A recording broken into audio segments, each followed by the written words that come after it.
Bora pra cima, meus queridos tubarões. Vamos embora porque, a gente está inundando o mercado. Vamos tornar esse mercado cheio de tubarões. Os tubarões do professor Lucas Silva. Tá demais esse movimento. Então, bora pra gente corrigir as questões do módulo 6. Seja bem-vindo se você é aluno somente do curso de questões ou se você também é aluno do curso completo, que você ganha o curso de questões. Então, seja muito bem-vindo, estamos 100% juntos. Qualquer dúvida, estou à disposição nas minhas redes sociais e também se você que é aluno do curso completo, lá no meu WhatsApp, beleza? Tranquilo? Vamos embora, estão prontos? Vamos começar a jornada do módulo 6, bora! Então, não foi, agora foi. Começamos já com a questão 3269, ele fala o seguinte: utilizando o modelo do CAPM e com as premissas abaixo, qual o retorno esperado do seguinte ativo? Bom, como tu sabe, a fórmula do CAPM é risco esperado vai ser igual o risk free do ativo, né, ou melhor, do mercado, não do ativo, né, mais o beta, né, que vai multiplicar o prêmio de risco, né? O que é o prêmio de risco? O prêmio de risco é o quanto que o mercado está dando acima do risk free, né? Ou seja, por exemplo, nesse caso, o mercado dá 10 e o ativo livre de risco dá 8. Então, o prêmio de risco é 2, né? A fórmula escrita certinha, né? Basicamente é isso aqui, né? Retorno do mercado menos risk free, tá? Isso aqui nada mais é, tá? Do que o prêmio de risco. Prêmio por correr o risco do mercado, né? Quanto que eu ganho por correr o risco do mercado. Pois bem, vamos lá. Então, quanto que é esse retorno esperado aqui? Esse retorno esperado vai ser o seguinte: o risk free, que é 8%, né? Mais o beta, que é 0, que vai multiplicar 10 menos 8, portanto 2, ok? 0 vezes 2, ou 2 vezes 0 é 0. Portanto, o retorno esperado desse ativo, sempre que for um beta 0, o retorno esperado vai ser igual ao ativo livre de risco, tá? Então, bem tranquilo essa questão. Beta igual a 0 vai ser o ativo livre de risco, o retorno esperado do ativo, ok? Então, 3269, B de Brasil, é a resposta, conforme o modelo CAPM. Beleza? Beleza? Bora! Questão 3270 é bola. Às vezes ele fala o seguinte: ativo livre de risco 7, beta 1,5, prêmio de risco do mercado 8. Se houver uma elevação de 2% no ativo livre de risco, né? Qual será o retorno esperado do ativo segundo o modelo CAPM? Bom, então vamos lá. De novo, né? CAPM fala que o retorno esperado é risk free mais beta, que multiplica retorno do mercado menos risk free. Só que vamos entender que ele já deu o prêmio de risco do mercado. O prêmio de risco é exatamente essa situação aqui, que nem expliquei ali antes, né? Isso aqui já é o prêmio de risco. O que é prêmio de risco? Quanto que eu ganho acima do risk free por correr o risco daquele mercado. Então, é risco do mercado menos risk free. Só que eu não preciso fazer essa soma porque ele já me deu o prêmio de risco, ok? Então, eu não tenho que fazer risco do mercado menos risk free porque ele já me deu o prêmio de risco, já me deu o valor que eu ganho acima do mercado, o prêmio de risco, ok? Então, aqui vem direto já com 8%, tá? Beta que multiplica 8, tá? Então, essa é a ideia. Só que o que ele está dizendo? Está dizendo que vai haver uma elevação de 2% no risk free. Ou seja, o risk free de 7 vai para 9. Então, como é que vai ser a minha fórmula aí do CAPM? Vai ser o seguinte: 9, né? 9, que é o risk free. 9, que é o risk free. Mais o beta, que é 1,5, que multiplica 8. Lucas, não é 8 menos 9? Ou 9 menos 8? Não. Ou 8 menos 9? Não, não é. Porque ele está me dando o prêmio de risco direto. Ele não está me dando o retorno do mercado. É como se o mercado desse 8% acima dos 7% ou acima dos 9%. Ok? Beleza. Então é só a gente fazer esse cálculo aqui. Lá na nossa HP. Cadê meu HP? Está aqui. Bem simples, né? Deixa eu só limpar aqui que eu tenho toque. Eu acho que vocês já sabem disso. Então, 1,5 enter, 8 vezes, né, dá 12, 9, mais, tá aqui, 21% é o retorno esperado deste ativo nessas condições, ok? 21%, então, letra A de amor é o seu resultado. A única coisa que você pode perder aqui é com isso. Se ele já dá o prêmio de risco, eu não preciso reduzir, eu não preciso tirar o risk free, que já é o prêmio, já é o quanto acima todo o risk free, ok? Beleza, 3270A. Bora? Bora! Então, 3271 é a bola da vez, ele fala o seguinte, são indicadores que utilizam o beta como medida de risco, tá? Vamos lá, índice Sharpe utiliza o desvio padrão, tá fora. CAPM utiliza o beta, né?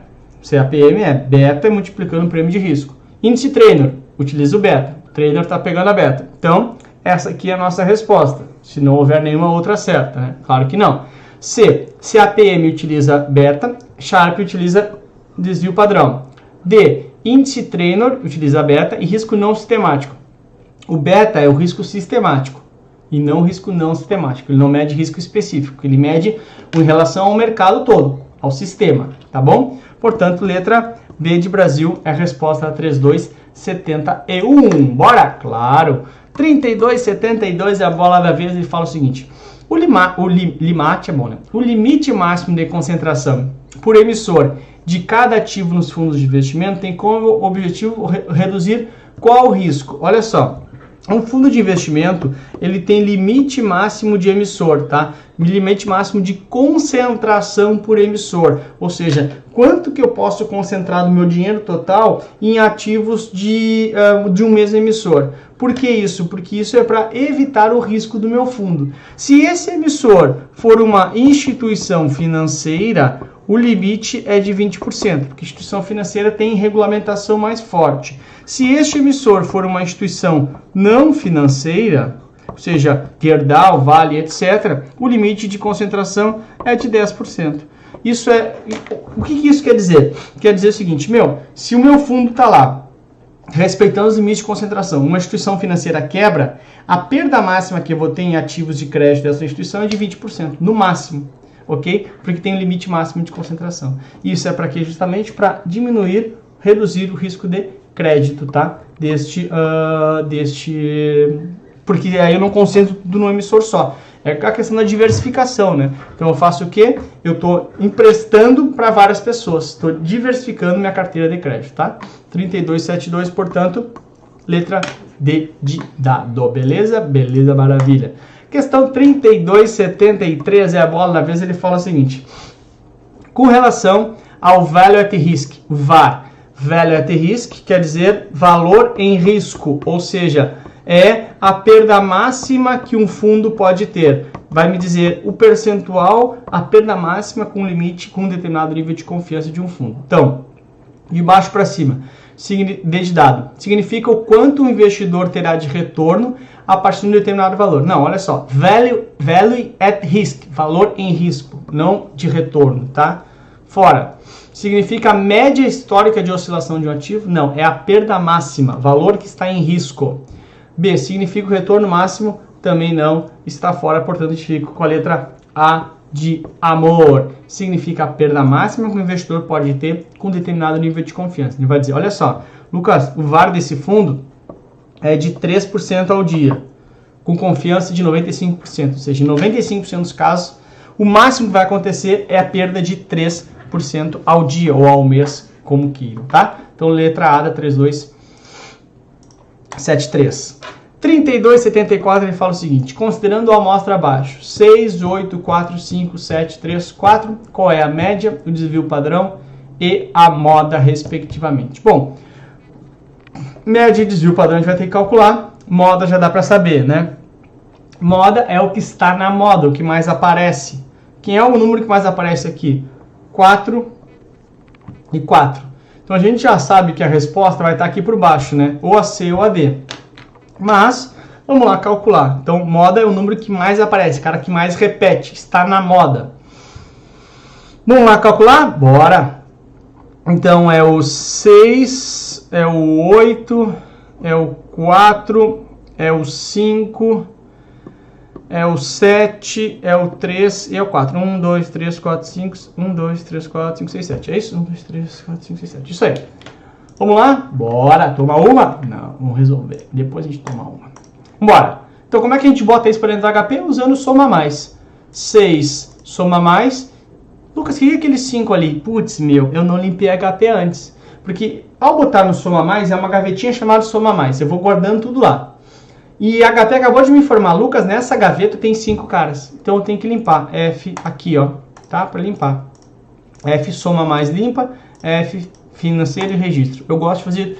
Ah, não precisa fazer financeiro. Ah, não precisa... Meu, eu faço todos aqui porque eu tenho toque, tá? Você não precisa fazer, mas enfim. Resolver para limpar tudo. Gosto de tudo limpinho. Então vamos só começar a botar. 6 Soma Mais, agora sim, ó. Tem um só na gavetinha. 8 Soma Mais. 4 Soma Mais. 5 Soma Mais. 7 Soma Mais. 3 Soma Mais. 4 Soma Mais. Que número que aparece ali? O 7. Por quê? Porque tem 7 caras nessa gavetinha do Soma Mais. Então agora eu vou usar o G, X barra, aqui ó, o 0, né, embaixo do 0 tem o G acessa as teclas azuis, né? Então o X barra aqui é a média. G, X barra, a média é 5.28, acho que se eu botar aqui fica bom, né? 5.28 é a minha média, ok? E agora vamos achar o desvio padrão. Vamos achar o desvio padrão, ele pediu desvio padrão, pediu, né? Aqui... 1.79, né? 1.799, acho que eu arredondei para 1.80 lá, se eu não me engano. Ou 1.79, não muda muita coisa também. Então, vamos lá, tá aqui. Então, arredondei para 1.80 mesmo. Então, o que acontece? Olha lá, a média é 5.28, o desvio padrão em 1.80 e a moda a gente já sabia que era 4, né? A gente tinha arriscado esse cara aqui. Okay? Então, é só botar para dentro da calculadora e fazer o cálculo bem simples, tá? D de dado. Então, a média é retorno esperado e o desvio padrão é o risco, tá? 3274, D de dado é a tua resposta. Mais uma, claro. 3275 é a bola da vez, ele fala o seguinte: considerando o índice Sharpe dos 3 fundos abaixo, podemos afirmar que... Bom, bem tranquila a questão, né? A gente precisa enxergar aqui. O fundo A tem isso aqui de risco e isso aqui de retorno. O fundo B tem o mesmo risco e muito mais retorno. E o fundo C tem o mesmo retorno que o B, porém tem menos risco. Porque quanto mais para cá, mais retorno, mais retorno, e quanto mais para cima, mais risco. Ok? Beleza. E o índice Sharpe é uma relação de risco-retorno. Então vamos lá. A letra A. O índice Sharpe de A é maior que o de B. Não é, porque o índice, se a gente colocasse em números aqui, tá? Então, assim, vamos lá. O A, então, 2, 1,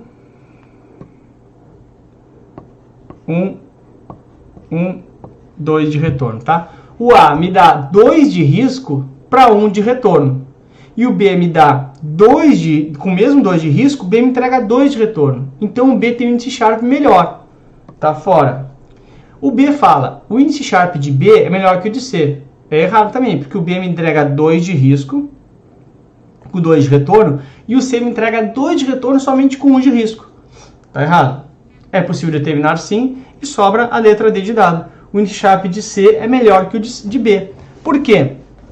Porque o C me entrega 2 de retorno com 1 de risco, enquanto que o B me entrega 2 de retorno com 2 de risco.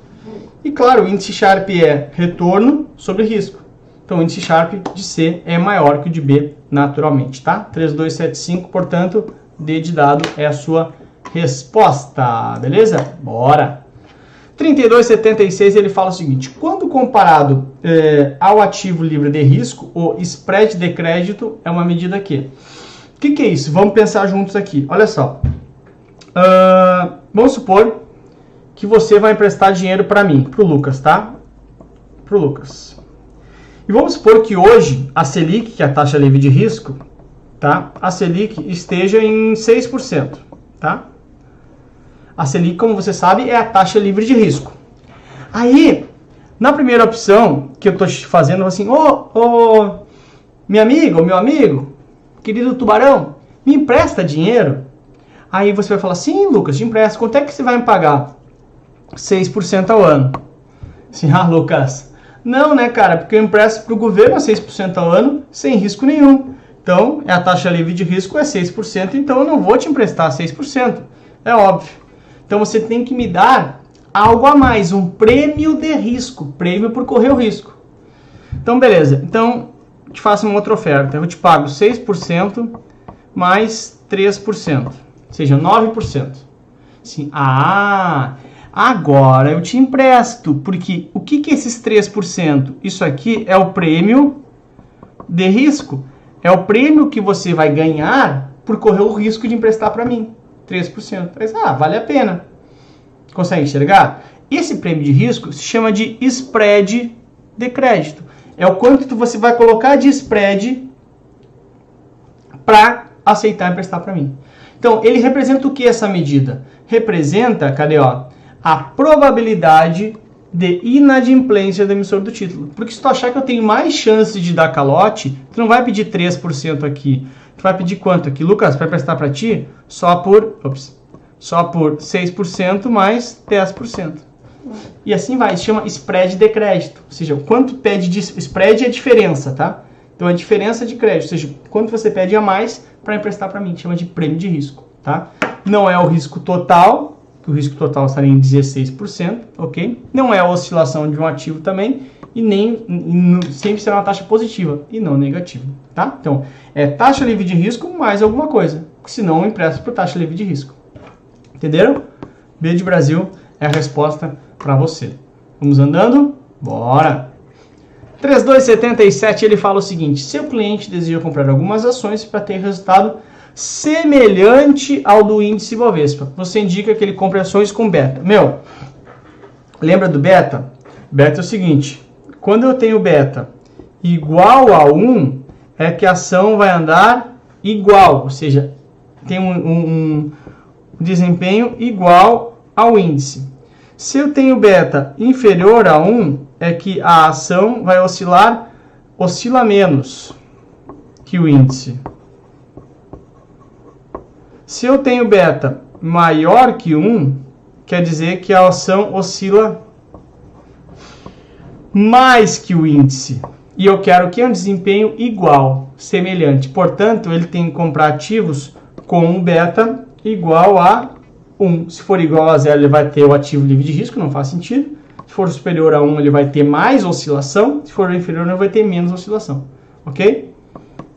Letra Q de dado, portanto, é a sua resposta correta. Questão 3278, essa caiu na minha prova exatamente assim. Presta atenção aí, tenta fazer, dá pause. Lembrando uma coisa que é legal, né? Tenta ir dando pause sempre antes de eu começar a explicar. Tá? Porque é assim você efetivamente tenta fazer sozinho, né? Caiu na minha prova essa aí, tá? Uma diferença básica da CML em relação à fronteira eficiente, o que é? Lembra, né? Olha, a gente tinha aqui mais ou menos a fronteira eficiente. Aí vem a CML e adiciona o quê? Adiciona é mais ou menos assim o desenho, eu sei que não é assim, tá? Tem que tangenciar ali, tangenciar. Tem que colocar um ativo livre de risco, que ele parte do ativo livre de risco, tá? Então é bem isso, né? A adição de um ativo livre de risco à fronteira eficiente, tá? Não é um ativo de risco, já tem risco na fronteira eficiente, não é o beta que utiliza como medida, e também não fala em alavancagem de custo zero. É só colocar um ativo livre de risco na fronteira eficiente, tá? B de Brasil é a sua resposta. Olha, caiu na minha prova, olha que tranquilo, né?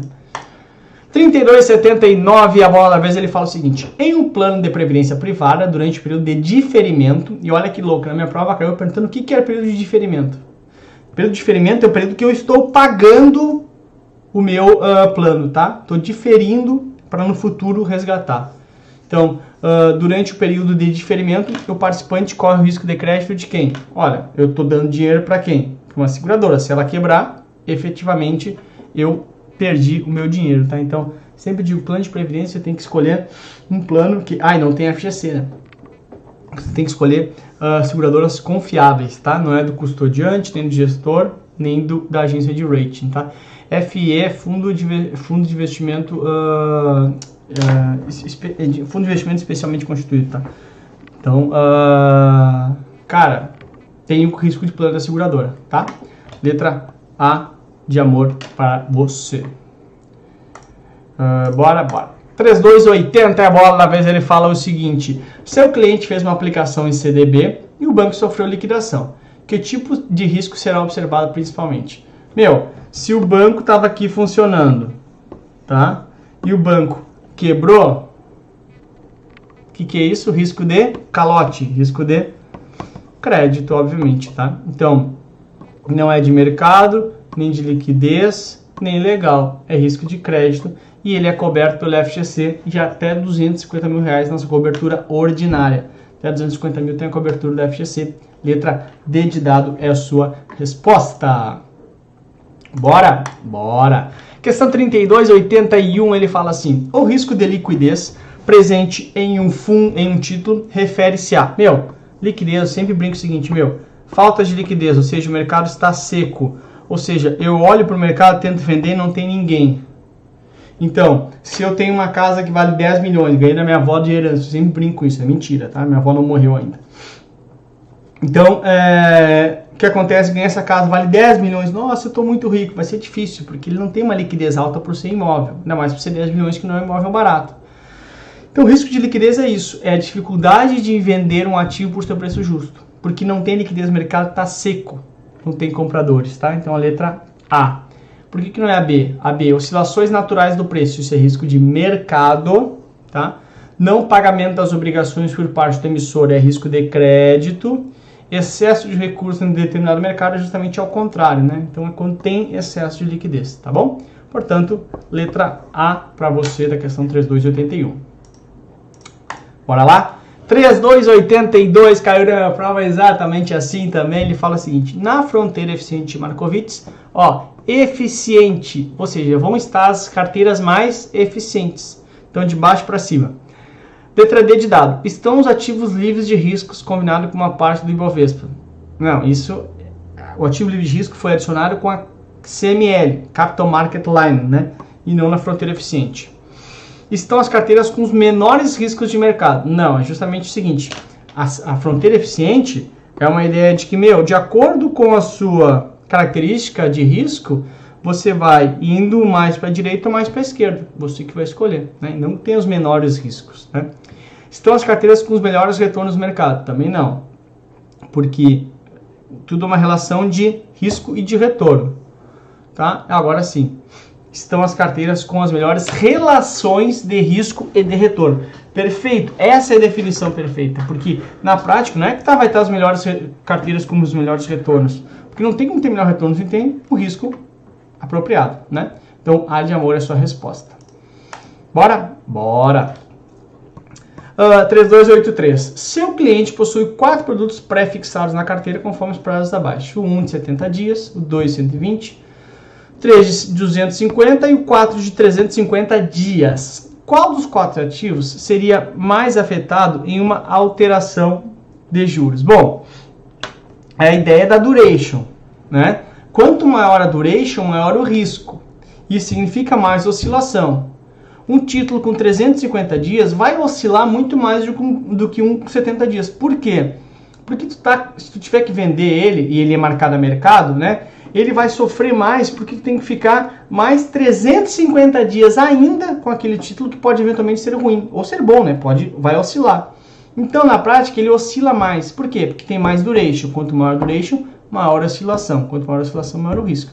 Então, é sempre assim. Quem tem maior prazo médio vai oscilar mais. Então, aqui vai oscilar mais porque ele tem 350 dias, que é o maior prazo desses caras aqui. Portanto, letra D é a resposta para você. Bora? Bora! Questão 3284, ele fala o seguinte: o risco de mercado em um fundo de investimento pode ser entendido como? Olha só, risco de mercado. Eu sempre brinco o seguinte: o ativo está aqui, sobe, daí o ativo desce, daí o ativo desce, aí o ativo sobe de novo, aí o ativo desce. Ou seja, forma um M esse gráfico. O que é esse M?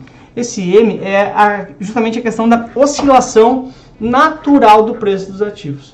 Então, como é que ele pode ser entendido? De baixo para cima. Diferença entre aportes e resgates realizados nesse fundo. Isso é questão de captação do fundo, não tem nada a ver. Soma dos resgates realizados no fundo. O risco de mercado tem a ver com os ativos do fundo e não com movimentação do fundo em si. Então, a gente chega aqui na letra A. A variação do valor das cotas nesse fundo. Ou seja, a cota subiu, a cota caiu, a cota subiu de novo e a cota caiu, tá? A de amor é a sua resposta. 3285, ele fala o seguinte. Vou pegar uma canetinha verde aqui para dar mais animada. Você está montando uma carteira para um cliente que deseja diversificação no portfólio. Essa carteira terá somente 2 ativos. Entre as combinações possíveis, abaixo estão as correlações das combinações. Para ter o benefício mais eficiente da diversificação, você deveria sugerir qual combinação de ativos para montar essa carteira. Bom, a gente sabe, né? Na correlação, quando a correlação é mais 1, eles andam juntos. Eu gosto mais, ou seja, sobe junto ou cai junto. Se a correlação é menos 1, ela vai ser um intervalo entre mais 1 e menos 1. Okay? Vai oscilar entre isso aqui. Se é menos 1, é inversamente perfeita, ou seja, quando um cai, quando um sobe, o outro cai. Eu gosto menos de vou para o outro lado. Para diversificação, isso aqui não me adianta, porque quando um cai, o outro vai cair. Então tem que estar mais longe possível do mais 1 e mais perto possível do menos 1. Então o que eu tenho de opções? Aqui é praticamente 1, não me serve. Aqui está bem longe do 1, me serve. Aqui está mais perto do 1, também não me serve. E aqui está maior que o 0,25. Então, 0,12 é o mais longe do mais 1. Conseguiu enxergar? Mais 1 é positivo. Quero ficar mais longe possível. Qual é o mais longe? 0,12. Então, para ter o benefício, tem que comprar o B e o C, que é justamente a letra B. Eu tenho que ficar o mais longe possível de 1 positivo. Tá? O A e o B não tem correlação nenhuma. Os caras vão dar sempre juntos. Tá? Talvez, sei lá, empresas do mesmo setor, com as mesmas características, etc. Tá? 3285, B de Brasil. 3286 é a bola da vez, ele fala o seguinte: um ativo com maior risco de crédito, maior chance de dar calote, é aquele que tem mais chance de dar calote, de quebrar, ou seja, maior chance é bom, né? Maior chance de inadimplência, tá? Não tem nada a ver com liquidez especificamente, né? Então, tu pode até falar, mas com maior risco de crédito ninguém vai comprar. Não quer dizer, porque se tem maior risco de crédito vai ter maior taxa de juros. Tem gente que gosta de juros, né? Aqui é justamente ao contrário. E prazo também nem sempre quer dizer... Tudo bem, tu vai dizer, mas com maior prazo tem mais risco de crédito. Não quer dizer, sabe por quê? Um ativo da Vale de 10 anos, ok? E um ativo da XYZ que ninguém conhece, de 1 ano. Qual que tem maior risco de crédito? XYZ, teoricamente, né? Então, que tem uma característica de crédito muito mais difícil. Aqui vamos supor que seja AA e aqui é CCC. Então, XYZ tem menor prazo e tem maior risco de crédito, tá? Então, a resposta B de Brasil para você. 3287, a bola da vez, ele fala o seguinte: 2 ativos, A e B, possuem prazo de 1 e 10 anos, tá? Respectivamente. O título B terá, então, os dois no mesmo emissor, ok. Mas o título B tem maior prazo. Vamos supor os dois aqui emitidos pela Vale. Ok, mas o B tem maior prazo. Então, o B tem maior risco ou menor risco? Maior risco, porque é mais tempo. Mas é tudo da Vale, Lucas. Ok, mas tempo é um fator de risco. Consegue entender? Porque é mais tempo de incerteza. Então, o B tem maior risco. Tá fora. Portanto, naturalmente, o B tem que ter maior rentabilidade. Claro, né? Que o título B é mais longo, né? Então, vai pedir maior rentabilidade, obviamente, tá? B de Brasil é a resposta para você da 3287. 3288, ele fala o seguinte: tipo de risco que pode ser reduzido com a diversificação. Lembra daquele gráfico que a gente conversou? Olha, vai diminuindo o número de ativos, vai diminuindo, chega uma hora que ele para de cair. Lembra? Aqui é número de ativos, ok? E aqui em cima é risco. Lembra disso? Qual é o risco que eu consigo reduzir? É o risco, qual? Ou melhor, pode ser reduzido isso aí. Qual é o risco que eu consigo reduzir? É o risco específico, ou seja, o risco não sistemático, tá? O sistemático é esse aqui, eu não consigo reduzir ele. Mesma coisa que o não específico sistemático é a mesma coisa. De conjuntura também pode ser a mesma leitura. O risco não é sistemático, ou seja, o risco específico é esse aqui. O específico eu consigo reduzir com a diversificação. Beleza? Então, 3288, letra B de Brasil. 32,89, a bola da vez. Eu e você bater uma bolinha, tomar uma aguinha, se não tem cerveja. E o que ele fala 32,89? Vamos lá. Risco de liquidez pode ser definido como, de novo, liquidez, ou seja, o mercado está seco, não tem compradores com o preço justo que eu quero por essa lapiseira. Então, olha só. Possibilidade de o emissor do título não honrar com compromisso de pagar o mesmo. Isso é risco de crédito. Fora. Pula B. C. Possibilidade de oscilação de preço por condições naturais de mercado. Risco de mercado. Tá fora. D. A possibilidade do rating de crédito. Do rating de crédito do emissor se confirmar no prazo do título. Isso não é nem risco nenhum. Sobra naturalmente a B de Brasil, que é a resposta correta. A possibilidade de ser possível comercializar um ativo por seu preço justo. De não ser possível aqui, né? De não ser possível comercializar por preço justo por falta de demanda no mercado. Ou seja, o mercado está seco, não tem liquidez. E aí eu tenho que baixar o preço do meu ativo. Beleza? Bora! 32,90 é a bola da vez. Ele fala o seguinte. No ano passado, o meu CDB rendeu 90% do CDI. Ou seja, é passado, portanto é uma rentabilidade observada e não esperada, porque esperada é futuro. E aí, ele fez, CDB rendeu 90% do CDI. Ou seja, ele fez uma relação entre dois caras. Se fosse, meu CDB rendeu 8%, é só o CDB sozinho e absoluta. Como ele fez uma relação, é relativa e não absoluta, portanto, a letra A tua resposta, né? Então, é observada porque é do passado, eu observei isso, e é relativa porque ele fez uma relação. 32,90, A de amor. Bora? Bora! 32,91 é a bola da vez. Ele fala o seguinte. Quando estamos nos referindo a uma rentabilidade relativa, é quando comparamos o retorno do ativo ao seu. Então, se eu estou fazendo uma rentabilidade relativa, que eu acabei de explicar ali, eu faço uma relação entre o meu ativo e mais alguém. Quem é esse alguém? É o seu indicador de rentabilidade. Por exemplo, uma ação e o Ibovespa, o CDB e o CDI. Essa é a ideia, ok? Então, o seu indicador de rentabilidade, o seu benchmark. Benchmark é um nome que se dá para indicador de rentabilidade, tá? O próprio retorno seria absoluto, retorno da inflação nem sempre vai ser inflação, né? Pode ser inflação, mas nem sempre vai ser inflação. E retorno líquido de impostos seria rentabilidade real líquida, tá? Então, aqui letra C de casa é a sua resposta, beleza? Bora! Vou pegar outra caneta aqui, beleza, beleza, foi.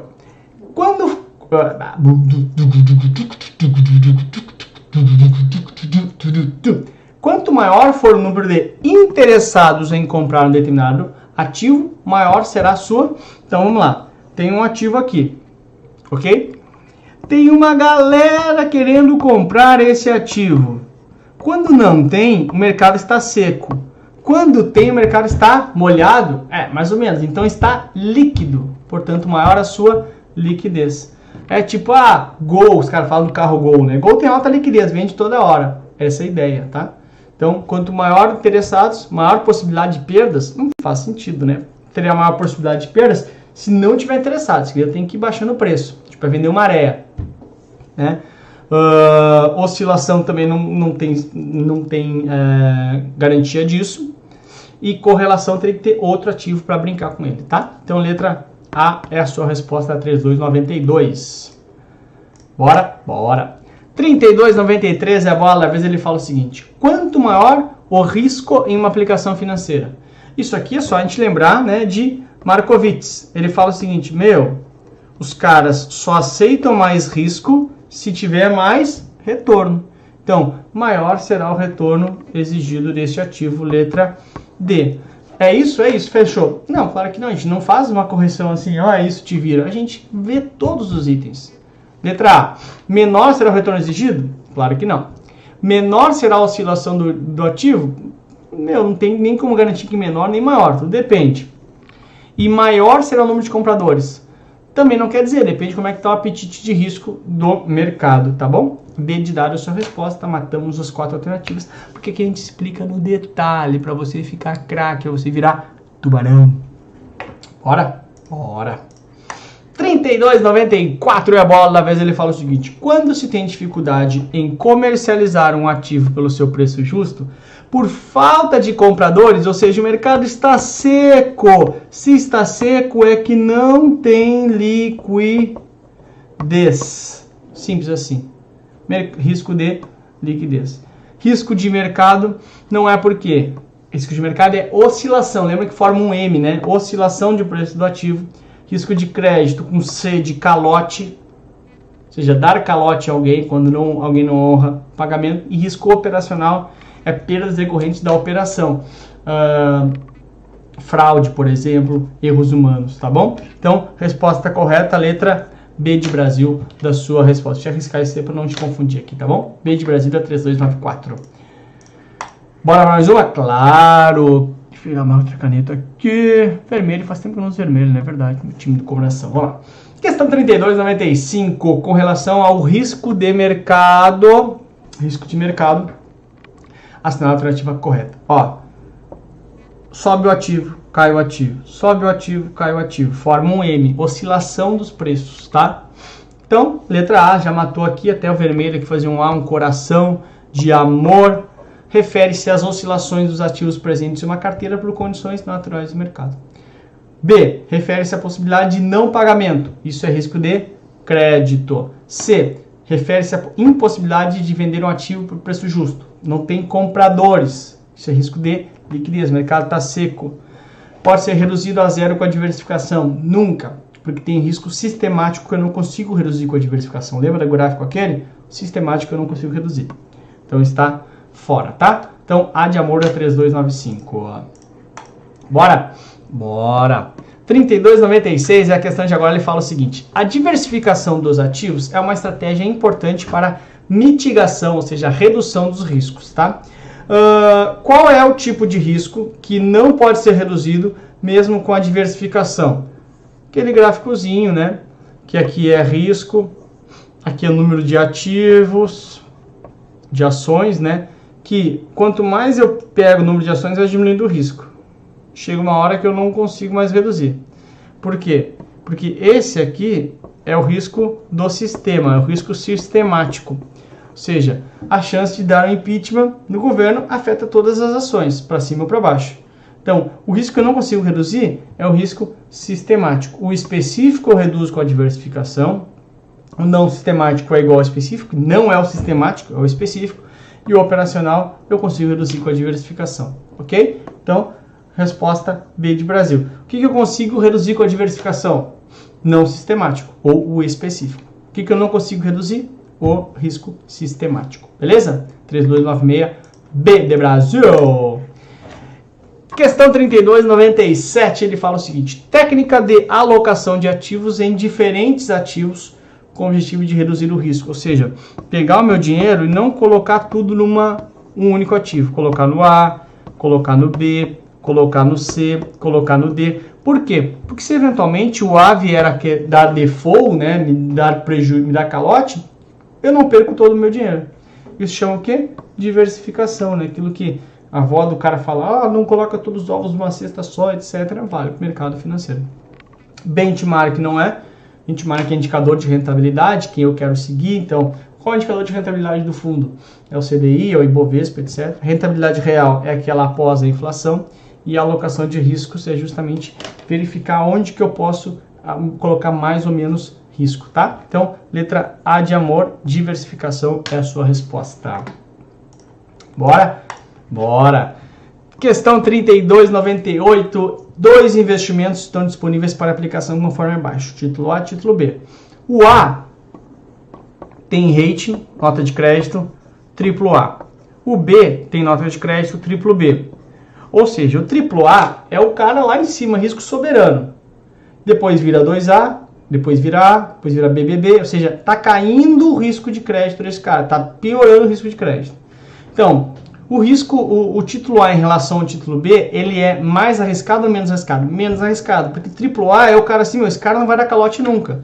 Então, o título A, ele é menos arriscado. Por isso, vai apresentar uma rentabilidade menor, obviamente, né? Porque, não tem almoço grátis. Tu quer menos risco, tu vai ter menos rentabilidade.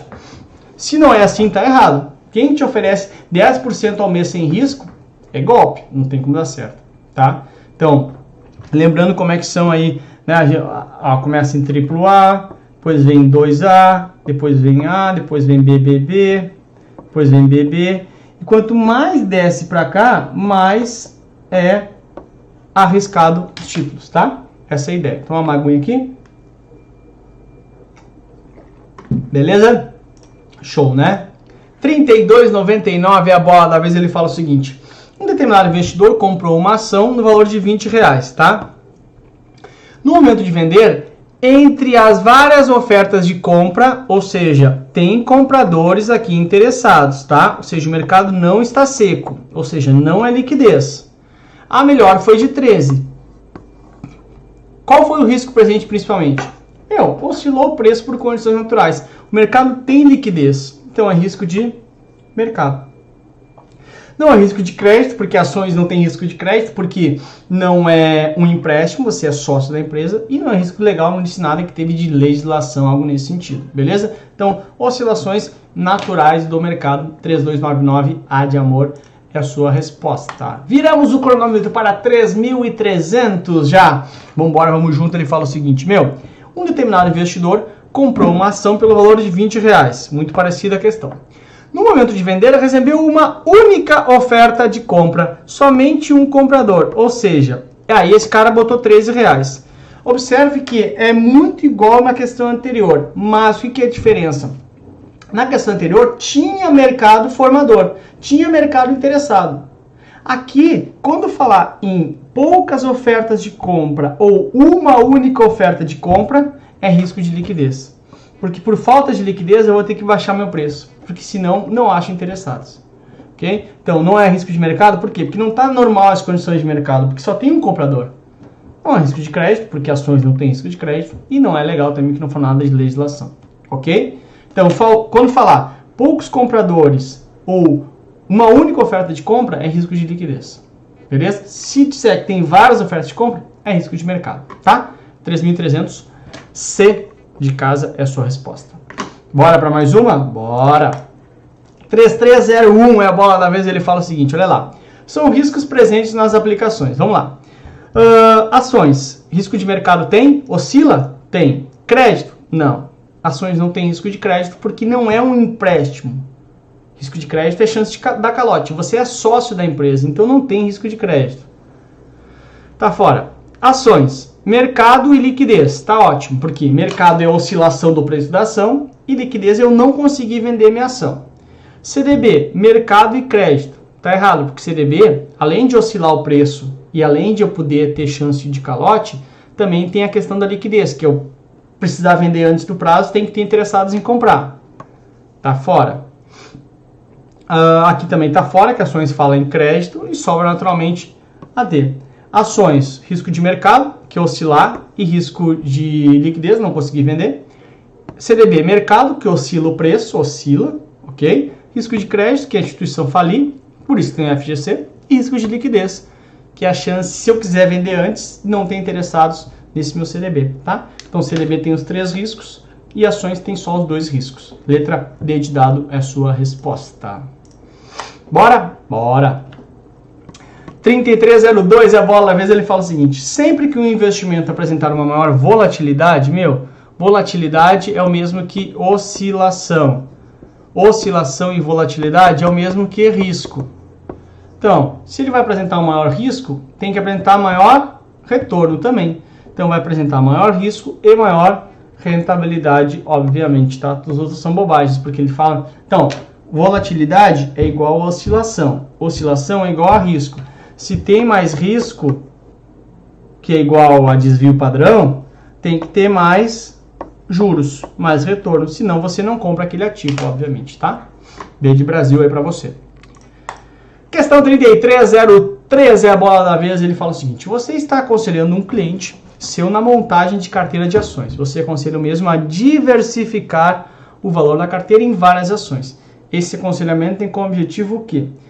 De novo, peguei meu dinheiro, invisto um pedaço em Vale, um pedaço em Petrobras, um pedaço em Gol, um pedaço em Azul, um pedaço em Carrefour. Para que eu estou fazendo isso?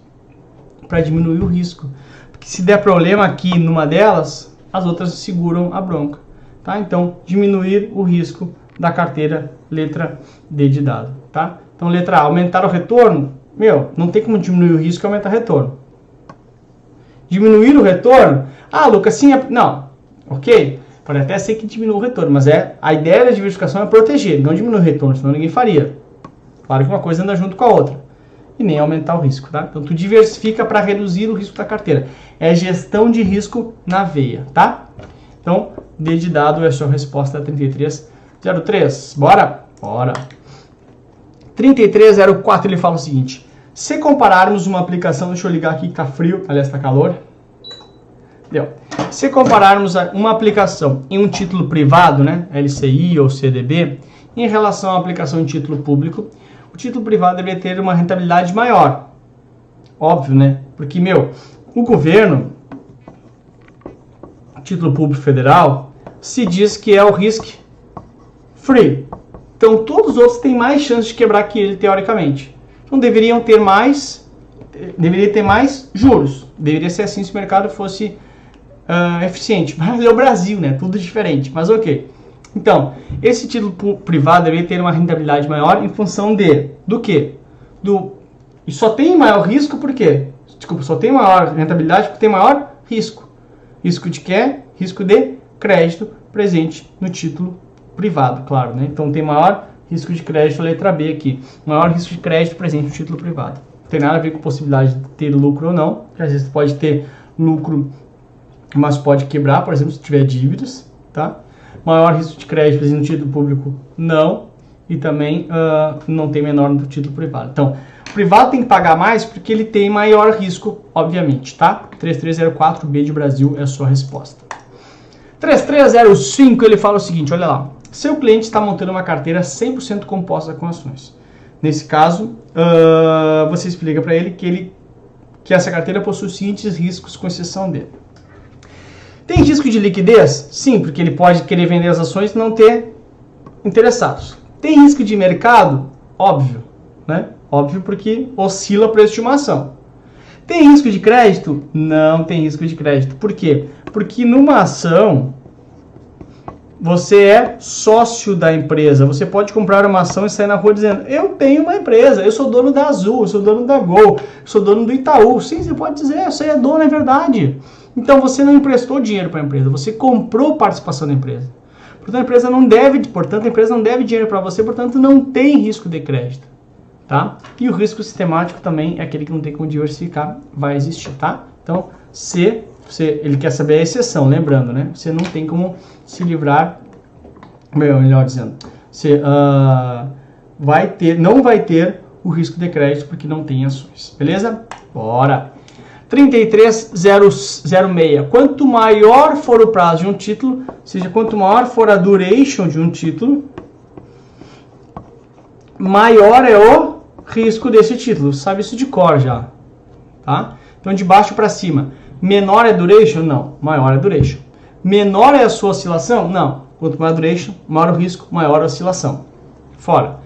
Maior será a sua rentabilidade, porém não o risco? Meu Deus, como isso? Isso é impossível. Então, a gente fica com a letra... a gente fica com a letra A de amor, né?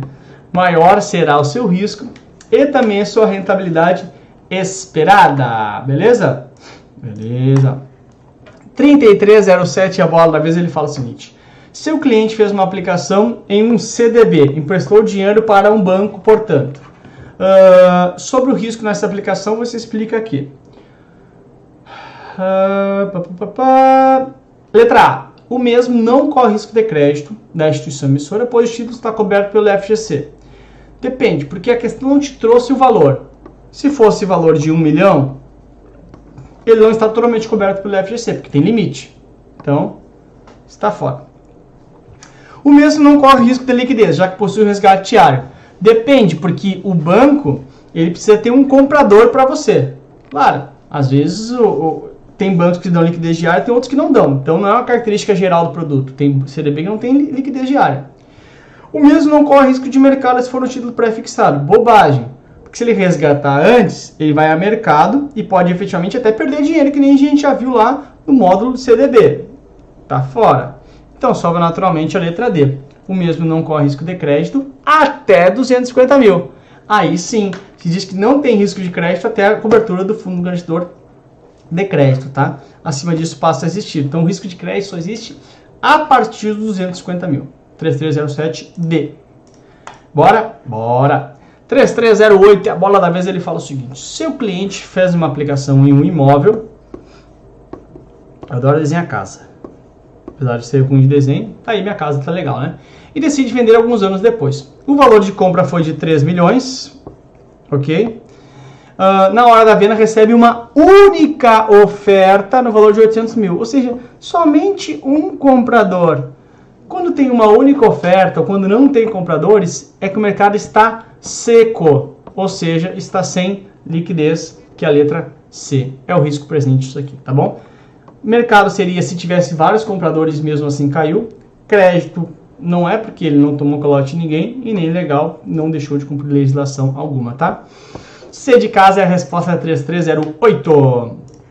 Beleza? Bora! Questão 3309 é a bola da vez, ele fala o seguinte: sobre risco de mercado, assinale a alternativa correta. Olha só, sobe, cai, o preço do ativo, formou um M de mercado. Bora? Bora!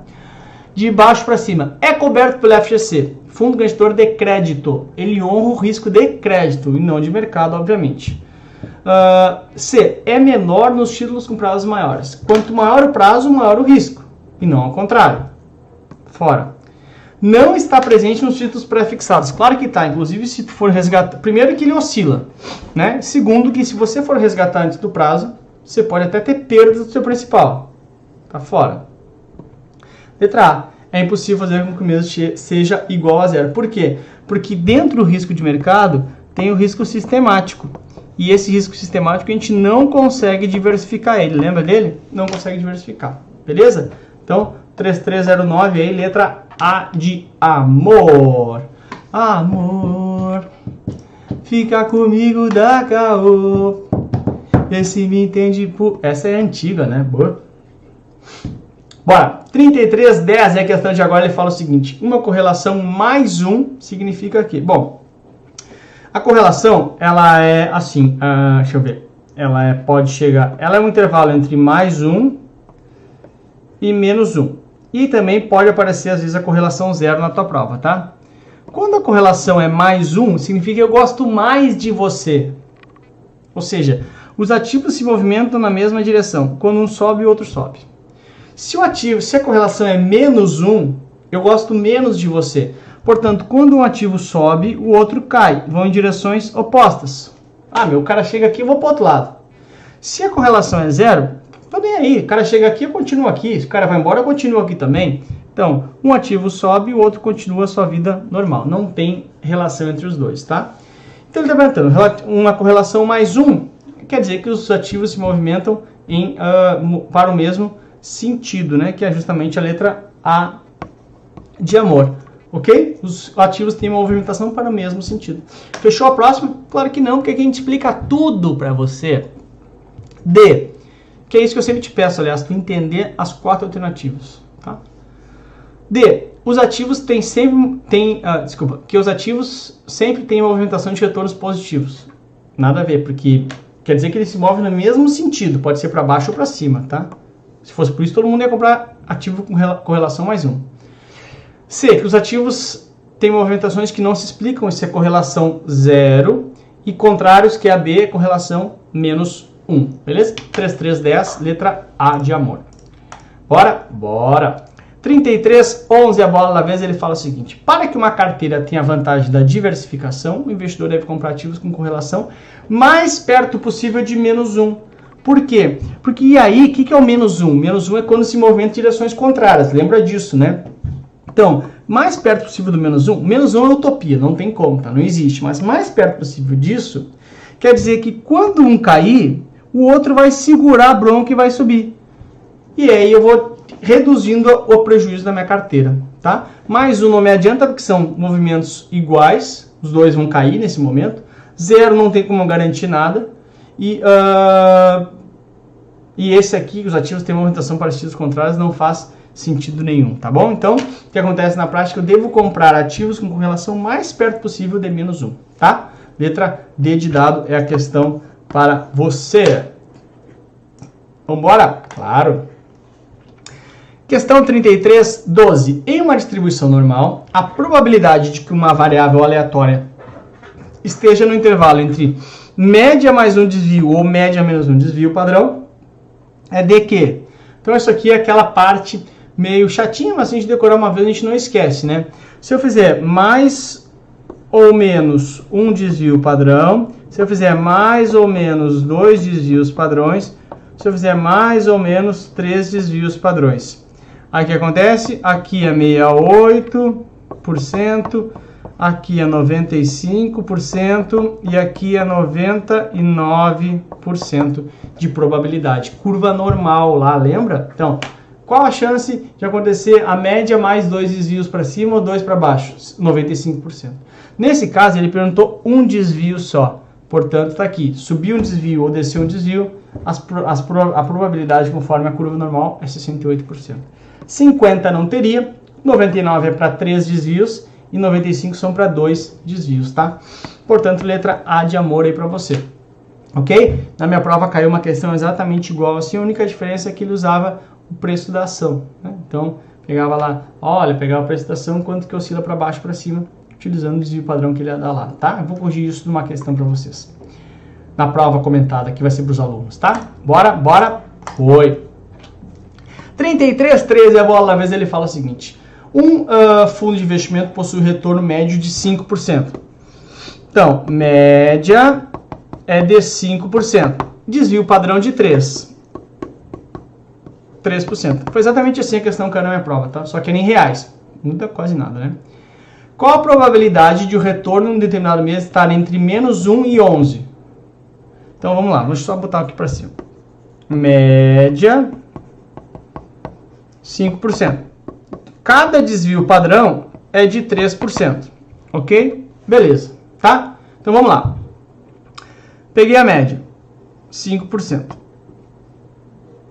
Se eu colocar mais ou menos um desvio, então, subo aqui mais um desvio padrão.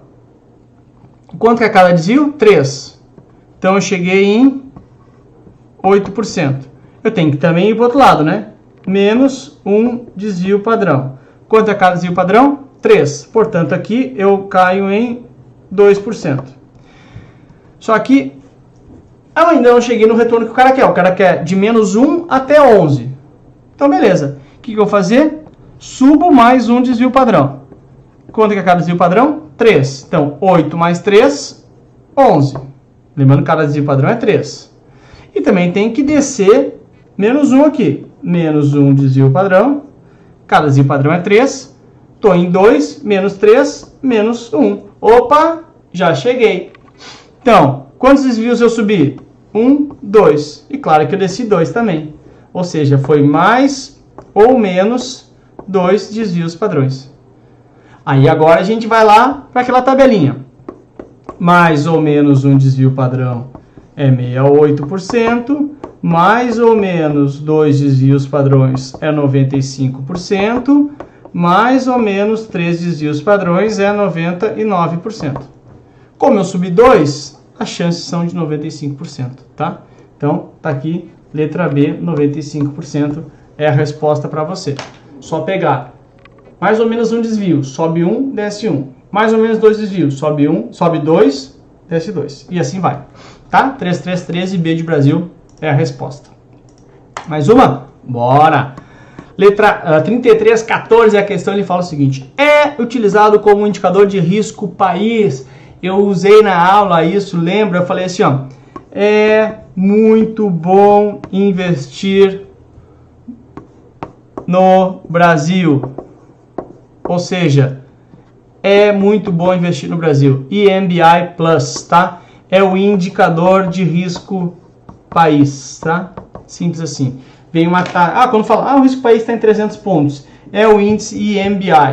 Ou seja, é o índice calculado pelo JP Morgan, que vai dizer quanto que é o risco do país. Quanto que estão pedindo para investir no país de prêmio de risco, tá? IMPI Plus não é ATR, nem CDI, nem Selic. Selic é a taxa oficial do governo, ok? Que contempla dentro da Selic o risco país. CDI é título privado e TR vem das LTNs, tá? Então, risco país e IMBI Plus, letra C de casa é a sua resposta. Bora para mais uma? Bora! Deixa eu pegar aqui uma outra cor, verdinha, bora! Analise os fundos abaixo. O fundo A tem retorno de 8, desvio padrão de 1. O fundo B tem retorno de 9, é maior. Mas o desvio padrão é muito maior. Então, na prática, o fundo A é muito mais eficiente que o fundo B. Lucas, o fundo B rende mais. Ok, mas ele me bota muito mais risco para render um pouquinho mais. Então, se a gente fosse ver aqui, né, 8 por 1 e 9 por 4, quer ver? 9 enter, 4 divide. Ou seja, 2,25. Esse cara aqui me dá 2,25 de retorno para cada ponto de risco. Tem que correr 4 de risco para ganhar 9. E esse cara aqui me dá 8 de retorno para cada ponto de risco. Então, o fundo A é muito mais eficiente, né? Isso é o índice Sharpe, tá? Então, o fundo A possui um índice Sharpe melhor que o fundo B. Ok? O fundo B possui menor. O fundo B possui menos risco que o A, não. Possui 4. O fundo A possui uma carteira de renda fixa. Também não tem como a gente afirmar, tá bom? Então, letra A. Ai, Lucas, mas tu não usou o Risk Free lá para calcular o índice Sharpe. Ok, mas como não usei nos dois, a gente anula essa diferença para os dois, tá bom? 3315, letra A. Bora? Bora! Questão 3316, analise os fundos abaixo. Retorno e tracking error. Vamos só lembrar, o que é o tracking error? Tracking error, tracking é faixa, error é erro, né? Então, erro de faixa, ou seja, eu estou dirigindo e tenho que andar na faixa. Se eu não errar, se eu tiver tracking error 0, quer dizer que eu segui exatamente o meu objetivo. O fundo é isso. Se ele tiver tracking error 0, quer dizer que ele está aderente ao seu objetivo. O meu objetivo é seguir o Ibovespa. Está aqui em verde o Ibovespa, tá? Se é bom ou se é ruim é outra coisa. Mas eu entrei para seguir o Ibovespa. Então, se o fundo está bem aderente aqui, quer dizer que ele tem um tracking error muito baixo. Já se pegar outro fundo, às vezes pode até ir melhor de rentabilidade.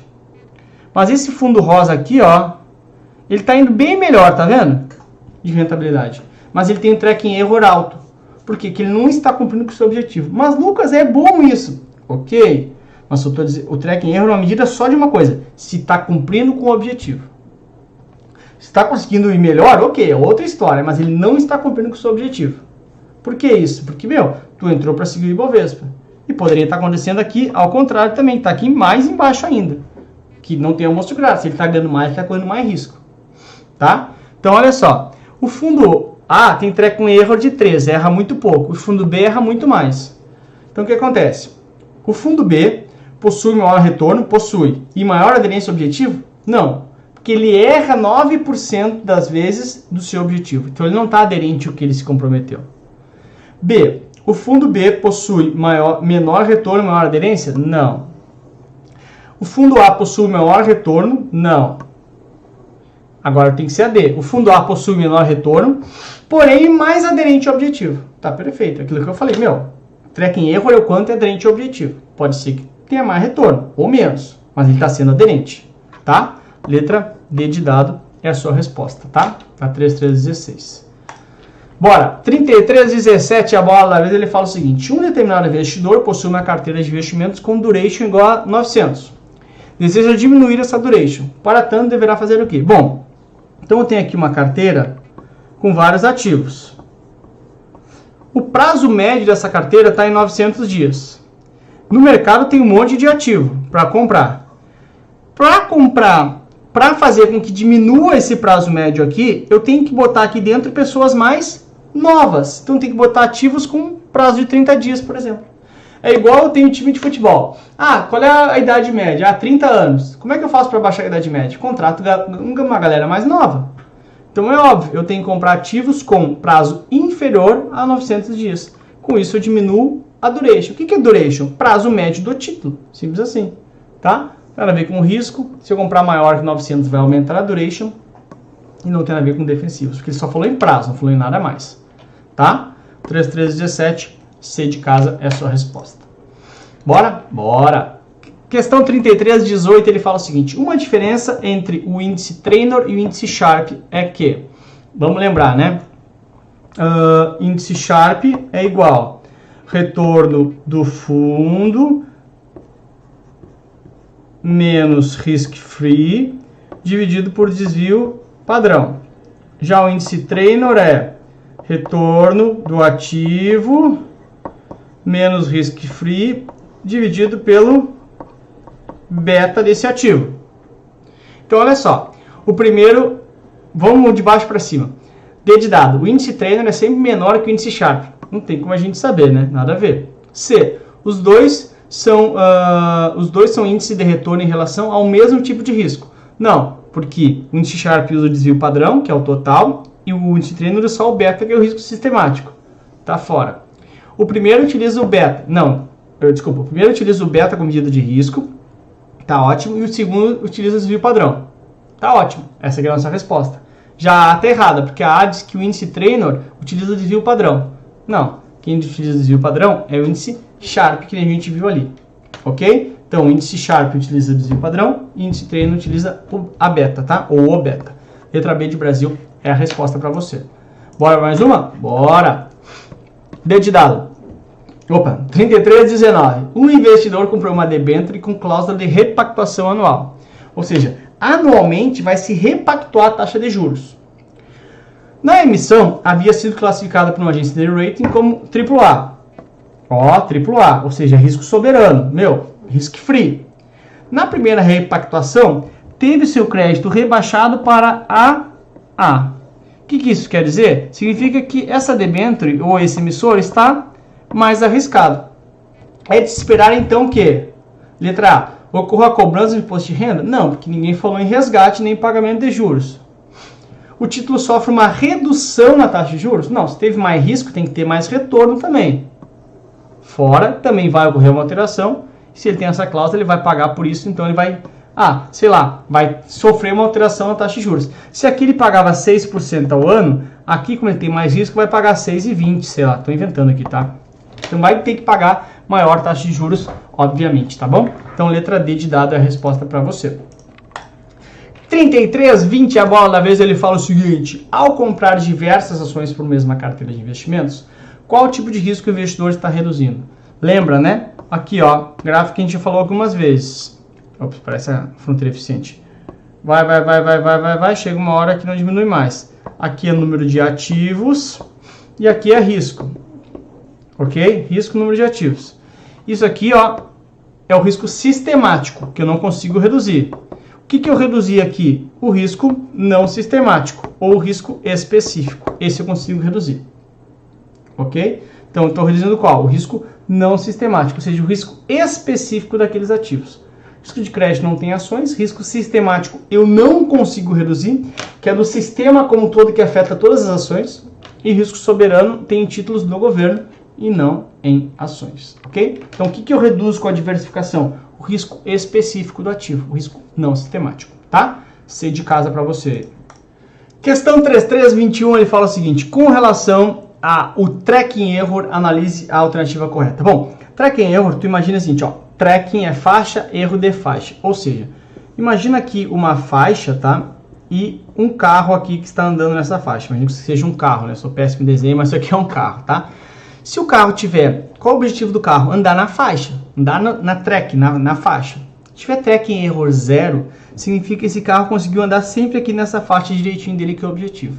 Agora, se o cara tomou um negocinho e tiver um tracking error e começar a errar de faixa, quer dizer que ele tem um tracking error maior. Ou seja, ele não está seguindo o seu objetivo. Então, tracking error igual a 0 significa que o fundo seguiu exatamente o seu objetivo. Significa, por exemplo, que o carro seguiu exatamente andar na faixa. Erro de faixa 0. Então, por exemplo, pega um fundo aqui, tá? E vai medir o risco desse fundo. Aqui é o Ibovespa, tá? Então, é um fundo atrelado ao Ibovespa, aqui está o Ibovespa, tá? Track and Error vai medir exatamente o risco do fundo de andar grudado no Ibovespa aqui. Porque quando tu entra no fundo atrelado ao Ibovespa, tu quer seguir o Ibovespa. Ok? Então o que ele vai te dizer? Vai dizer o risco que esse fundo apresenta de não andar colado no Ibovespa pelo histórico dele. Então, Track and Error igual a 0. Significa que esse fundo historicamente anda bem grudadinho no Ibovespa. Né? Ou anda grudado, tá? Então o que ele é? Ele é uma medida de risco relativo. Por que risco relativo? Porque ele compara o fundo com alguém. Ele está se comparando com alguém. O Track and Error é com a estrada, com a faixa que ele teria que seguir, tá? Então é uma medida de aderência do fundo com o seu objetivo, tá? Não é absoluto, porque ele não é sozinho, e não é uma medida de retorno, não é retorno que se compara, nem retorno relativo, nem retorno absoluto, que era o que deveria estar aqui, que o nosso estagiário viajou, tá? Então, não é a medida de retorno, é de risco. Relativo ou absoluto? Relativo, porque ele faz uma relação com relação ao seu benchmark, tá? 33,21, portanto, A de amor é a sua resposta, beleza? Beleza. 33,22 é a bola da vez, a nossa última questão deste módulo. Ele fala o seguinte: entre dois fundos ativos, o investidor deve escolher aquele que tenha historicamente o maior. Letra A, beta. Não, beta é medida de risco de ativos, né? Ativos em relação ao risco sistemático, ao indicador de mercado, né? Devia escolher entre dois aquele que tem maior desvio padrão. Vou pegar o que tem maior risco? Não, claro que não. O que tem maior índice de oscilação? Que é risco? Claro que não. Tem que pegar o que tem maior índice Sharpe. Quanto maior o índice Sharpe, mais eficiente é esse fundo. Ou seja, mais ele me paga de retorno para cada um ponto de risco que eu assumo. Então é um fundo mais eficiente. Índice Sharpe é uma medida para rapidamente identificar fundos mais eficientes entre a mesma classe, tá? 33,22, D de dado é a questão. Com isso a gente finaliza esse nosso módulo 6. Lembrando, aqui a gente fez 54 questões. Ai, Lucas, mas às vezes, Lucas, eu fiz todas as 54. Não é pouco. Meu, todas as aulas tem um exercício. Então você fez muito mais 54. Todas as aulas a gente fecha com exercício, mais 54 aqui, mais a prova comentada que vai entrar em breve aí, que eu fiz a prova agora, decorei as questões para os alunos do curso completo. Então você vai ter acesso a isso, tá bom? Beijo pra você, até a próxima. Vamos embora, tubarões. Vale inundar o mercado. Vamos junto. Tchau!